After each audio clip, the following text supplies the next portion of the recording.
Musibah, bencana dari Allah Ta'ala. Allahul Muqaddir. Wal alam syu'un la yakthur hammuk ma quddir yakun. Allah yang mentakdirkan.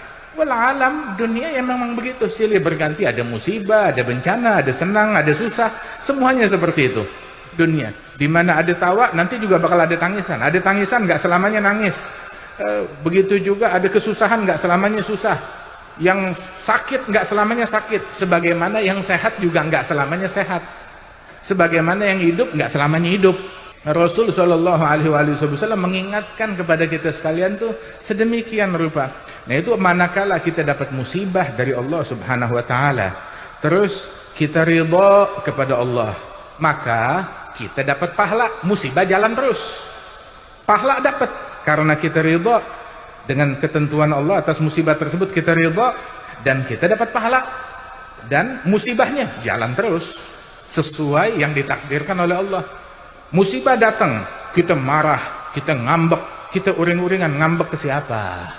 Mau marah sama siapa? Mau Allah Subhanahu Wa Taala. Oh nggak bener nih Allah mau bilang begitu. Allah wa wasfuhu bizalim istihalah, mustahil Allah Ta'ala zalim kepada hambanya. Itu haknya Allah Subhanahu Wa Taala. Khalaqal khalqa li hikmah wa tawa 'alaiha ilmah.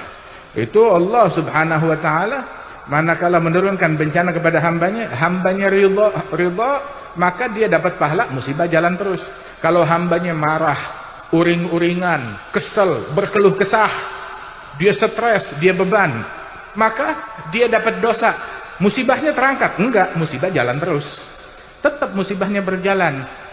Tapi keluh kesahnya manusia, uring-uringannya dia, marahnya dia kepada takdir dan ketentuan Allah Ta'ala, bikin itu musibah jadi tambah berat, nggak bikin tambah ringan. Itu sampai dikatakan oleh Imam Abdullah bin Al-Haddad, fama jaza'ul insan fi halatil bala siwa ta'abin fil hal yadhhabu bil ajri. Tidaklah keluh kesah seorang insan saat diturunkan bala, musibah, bencana oleh Allah, melainkan keluh kesahnya dia nambahin capek, nambahin susah, nambahin derita, nambahin capek, susah, derita. Udah gitu ngilangin pahala, dan hilangnya pahala itu musibah yang paling gede. Hilangnya pahala itu musibah yang lebih besar daripada kematian kalau kita kehilangan pahala. Sampai disebutkan tuh orang dulu tuh kalau ngelihat ada orang ketinggalan sholat jamaah atau ketinggalan takbiratul ihram bersama imam, atau telat nggak bangun tahajud, maka dia bilang kepada orang tersebut, dia takziah, saya berduka cita. Loh kenapa berduka cita? Ya kamu ketinggalan sholat jamaah. Memang itu musibah. Laisal musab man faragal ahbab walakinnal musab man hurimat thawab. Itu kalimat takziah mereka. Orang yang kena musibah bukan yang ditinggal kekasih, bukan yang ditinggal mati, tetapi yang kena musibah, orang yang kena musibah adalah yang terharamkan dari pahalanya Allah Ta'ala.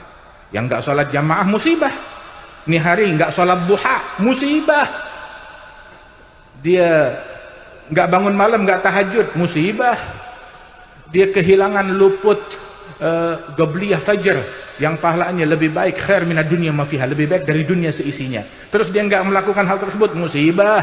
Ada musibah yang sebenarnya ketinggalan, nggak sempat, nggak bisa hadir ataupun mengikuti majelis yang semacam ini, musibah. Begitu juga dia nggak sholat isya berjamaah, itu musibah.